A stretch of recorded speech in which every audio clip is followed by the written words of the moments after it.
അപ്പോഴേ ഈ ഒരു ഹെൽത്തി സാലഡ് ഒറ്റ തവണ ഉണ്ടാക്കിയാൽ തന്നെ ഇതിൻ്റെ ഒരു ഫാനായി മാറും കേട്ടോ. പിള്ളേർക്ക് വരെ ഇഷ്ടപ്പെടുന്ന ഒരു ഹെൽത്തി സാലഡ് റെസിപ്പിയാണ് കേട്ടോ എന്ന്.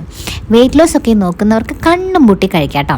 അപ്പോൾ ഒരു പീസ് ചിക്കൻ ബ്രസ്റ്റിലോട്ട് മുളക് പൊടി, ജീരകപ്പൊടി, കുരുമുളക് പൊടി, ഒനിയൻ പൗഡർ ഓപ്ഷണലാണ് കേട്ടോ. അത് ഒറിഗാനോ ഉണ്ടെങ്കിൽ അതും ഇടാം. ജിഞ്ചർ ഗാർലിക് പേസ്റ്റ്, നാരങ്ങ നീര് ഇത്രയും ചേർത്ത് നന്നായി മിക്സാക്കി ഉപ്പിടാൻ മറക്കല്ലേ. ഒരു 5 മിനിറ്റ് റെസ്റ്റ് ചെയ്യാൻ വെച്ച ശേഷം നമുക്ക് ചിക്കൻ വളരെ കുറച്ച് ഓയിലിൽ 2 സൈഡും കുക്ക് ചെയ്തെടുക്കാം. അതിൻ്റെ ഇടയിൽ നമുക്ക് കയ്യിലുള്ള വെജീസ് ഏതൊക്കെയാണെന്ന് വെച്ചാൽ നൈസായിട്ട് കട്ട് ചെയ്തെടുക്കാം. മെയിനായിട്ട് കുക്കുംബറും ക്യാരറ്റും ആണ് വേണ്ടത്. ഞാൻ പിന്നെ ക്യാപ്സിക്കും ഒനിയൻസും കൂടെ എടുത്തിട്ടുണ്ട്. അപ്പോൾ ചിക്കൻ കുക്കായിട്ടുണ്ട് കേട്ടോ. ഇങ്ങനെ കട്ട് ചെയ്ത് നോക്കിയാൽ കറക്റ്റായിട്ട് വെന്തോന്ന് അറിയാൻ പറ്റും.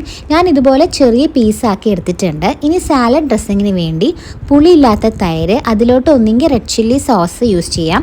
ഞാനിവിടെ സിറാച്ച സോസാണ് കേട്ടോ എടുത്തിട്ടുള്ളത്. സോസ് ഒന്നും ഇല്ലെങ്കിൽ കുറച്ച് ഒലീവ് ഓയിലും മല്ലിയിലും മിക്സ് ആക്കിയാൽ മതി. ഇനി ഒരു ബൗൾ എടുക്കുക, വെജീസ് ഇടുക, കുറച്ച് ബോയിൽഡ് കോൺസ്, മല്ലിയില, നാരങ്ങ നീര്, പിന്നെ നമ്മുടെ ചിക്കൻ അതിലോട്ട് ഇടുക. സാലഡ് ഡ്രസ്സിങ് കൂടെ ചേർത്ത് നന്നായി മിക്സ് ആക്കാം. ഇത്രയേ ഉള്ളൂ കേട്ടോ. മാരക ടേസ്റ്റാണ് കേട്ടോ. പച്ചക്കറി ഇഷ്ടപ്പെടാത്ത ഞാൻ വരെ വയറ് നിറയെ കഴിച്ചു. ഇത് വേണമെങ്കിൽ സാൻഡ്വിച്ച് ഫില്ലിംഗ് ആയിട്ടും യൂസ് ചെയ്യാം. അപ്പോൾ എല്ലാവർക്കും ഇഷ്ടമായെന്ന് വിചാരിക്കുന്നു. ബൈ.